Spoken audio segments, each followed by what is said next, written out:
Welcome to our channel. Today we how to authorize with Sentry DSN and auth tokens, detailed guide step by step clearly. To authorize with Sentry DSN and auth tokens, start by creating a Sentry account if you haven't done so already. Log into your Sentry dashboard to access your projects.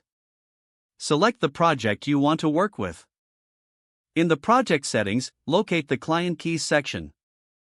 Here, you will find your DSN, which is essential for authorization. Copy your DSN to your clipboard for later use. Next, navigate to the Auth Tokens section in the Settings menu. Click on the Create New Token button to generate an auth token. You will be prompted to set specific permissions for this token. Choose the necessary permissions based on your requirements. Once you've set your permissions, click Create Token to generate it. Your new auth token will be displayed on the screen. Copy this token to your clipboard, as you will need it when configuring Sentry. Now, open your application code or configuration files. In your project's configuration, locate the section where you initialize Sentry. Paste the DSN into the appropriate field for Sentry initialization.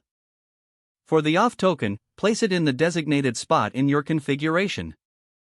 Ensure that you save your changes to the configuration file.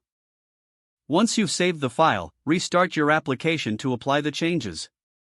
To verify that everything is working correctly, trigger a test event in your application.